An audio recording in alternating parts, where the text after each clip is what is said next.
किसानों की सेवा करने के बाद अब बिहार की जनता का सेवा करने का मौका मिला है। इस वक्त हमारे साथ सुनील सिंह है।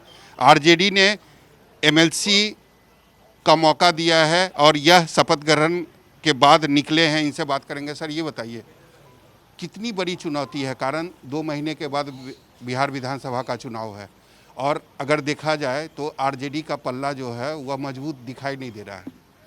देखिए, ये आप यहाँ से कैसे आकलन कर सकते हैं कि राजद का खेमा मजबूत नहीं है और उसका पलड़ा मजबूत नहीं है। ये तो आपको धरातल पर जाना होगा। कुछ दिन पहले 5 एमएलसी ने आरजेडी छोड़ा।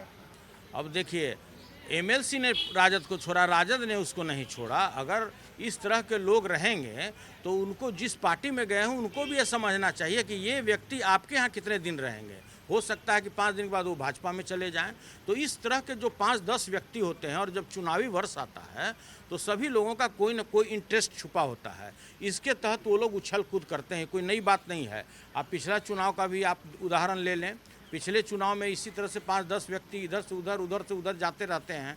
तो ये 5-10 टाइप के ये व्यक्ति जो होते हैं, ये स्वार्थ बस किसी पार्टी में जाते हैं, किसी तरह चिकनी चुपड़ी बातें करके वहाँ के जो मुखिया होते हैं उनसे ये लोग टिकट प्राप्त करते हैं और अपना एक आइडेंटिटी बना करके तुरंत दूसरे पार्टी में ये छलांग लगा देते हैं। तो उनकी बात नहीं कीजिए। आप अगर बात करना चाहते हैं हमसे, तो जिस कार्य के लिए राजद सुप्रीमो ने मुझे इस सदन में भेजा है, जिस चीज़ के लिए हमको तेजस्वी जी ने जिम्मेवारी सौंपा है, उस विषय में मैं आपको बता सकता हूं। जैसे एग्रीकल्चर है, कोऑपरेटिव है, तो जिस तरह से राज्य के किसानों का दोहन हो रहा है, सरकारी डेटा यहाँ प्रस्तुत किया जाता है कि मैंने हाथी मारा, घोड़ा मारा, जबकि धरातल पर जाइए तो किसान बेहाल हैं, किसान को उचित मूल्य नहीं मिल रहा है। हाल के दिनों में 3 महीने पहले आप देखे होंगे, 3 रुपये 4 रुपये में नेनुआ पूछने वाला नहीं था, 5 रुपये में भिंडी पूछने वाला नहीं था। और रोज़ यहाँ पर घोषणा होता है कि मैंने तो सब्जी फेडरेशन को 2000 करोड़ रुपया दिया। आखिर रुपया है किधर? वो क्यों नहीं पहुंच रहा है उसको सही उत्पाद खरीदने के लिए? आप एक तरफ कहते हैं कि मैं किसानों के सेवा के लिए तत्पर हूं, दिन रात आप एक से एक योजनाएं निकालते हैं। आप ये बताइए कि आज भी जाइए, अब पीक सीजन चलने वाला है, अगर बिस्कोमान की बात छोड़ दी जाए तो 265 रुपये में पूरे राज्य में हमारे अतिरिक्त कोई व्यक्ति आपको खाद नहीं दे सकता है। और इतना ही सत्य है जितना मृत्यु सत्य है। बिस्कोमान 265 में देती है, वही यूरिया बाजार में 400 रुपये तक मूल्य में किसानों को खरीदना पड़ता है। आपने आम लोगों को भी काफ़ी राहत दिया था। जब प्याज 80 और 100 रुपये किलो थे तो आपने प्याज करीब 30 रुपये किलो बांटा था, 30-35 रुपये किलो। तो अब आगे की रणनीति क्या है? कैसे आप आम लोगों को फ़ायदा देंगे एमएलसी बनने के बाद? देखिए, चूँकि मैं नेफेड नई दिल्ली का भी वाइस चेयरमैन हूँ, देश में जितने भी सहकारी संस्थाएं हैं सभी में मैं कुछ मुख्य रूप से जुड़ा हुआ हूँ। बिस्कोमान द्वारा भी मैं राज्य के किसानों की सेवा कर रहा हूँ। आपको जानकर आश्चर्य होगा, बगैर किसी सरकारी मदद के अपने बलबूते पर हम 3.5 लाख मैट्रिक टन उर्वरक का बिक्री करते हैं और निर्धारित मूल्य पर करते हैं। बिस्कोमान का स्लोगन है 265 का मतलब 265, न 1 रुपया कम न 1 रुपया ज़्यादा, और 1 रुपया बताइए और 2000 रुपया पाइए। पूरे राज्य में आप बताइए, कोई गारंटी के साथ बोल दे कि ऐसा कोई कार्य कर सकता है? देखिए, इसी तरह से जैसे ही दाल का मूल्य बढ़ेगा बाजार में, दाल के जो भी मूल्य अगर 100 रुपये हो जाएगा तो बिस्कोमान उसको 75 रुपये बिक्री करेगी। जब भी प्याज का मूल्य फिर 100 रुपया जाएगा, बिस्कोमान आज ही आपको गारंटी के साथ बोलता है कि 35 रुपये प्याज फिर बिक्री करेंगे। सेव का मूल्य जब छठ में 200 रुपये जाएगा, बिस्कोमान उसको 75 रुपये में देगी।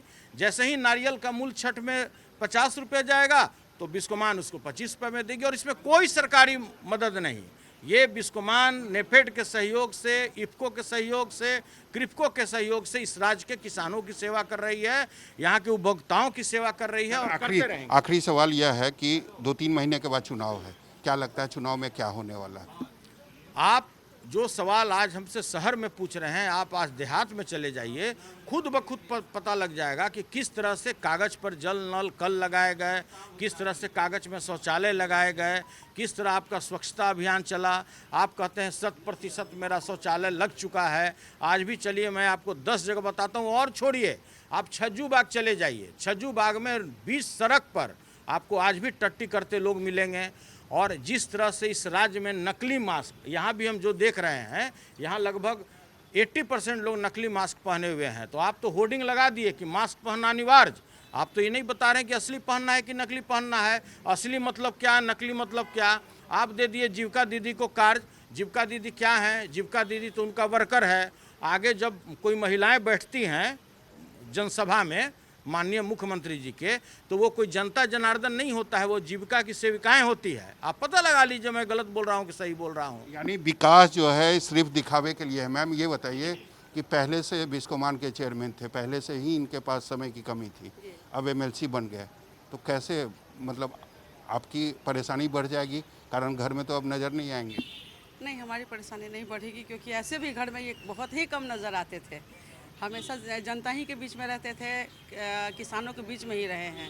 हमारा जो समय होता था वो खाने का समय है और खिलाने का समय है, तो वो तो हर कोई करता है। खाना खाना है समय पे और समय पे आना है, पाकबादी इनकी लाइफ। कितना अच्छा लग रहा है, कारण अब इनकी जिम्मेदारी जो है पहले से काफ़ी ज़्यादा बढ़ गई है। स्वाभाविक है, पत्नी होने के नाते तो अच्छा लगेगा ही, लेकिन इसके पहले भी तो ये हर जगह विराजमान थे ही। आज एक नया और पोस्ट मिला है, भगवान इनको दे, तरक्की दे, इनकी आयु उम्र करे, ये योग्य हैं तभी तो इनको ये पद मिला। ये हर लायक से हैं। और सबसे बड़ी बात है कि लालू जी के साथ जुड़े रहे, उनका निष्ठा का आजाद जी पुरस्कार पाए हैं। तो पूरा परिवार काफ़ी खुश है। आप देख सकते हैं कि यहाँ पर अभी शपथ ग्रहण करने के बाद जो नए एमएलसी के रूप में सुनील सिंह अभी अपने पूरे परिवार के साथ निकले हैं, काफ़ी खुश है। और इन्होंने कहा है कि हम अपनी पूरी जिम्मेदारी के साथ जो हमें पद दिया गया है, जो लालू यादव ने हम पर विश्वास जताया है, वह हम पूरी जिम्मेदारी के साथ निर्वहन करेंगे। कैमरामैन ऋषि के साथ सौरभ कुमार, पटना, न्यूज़ 24।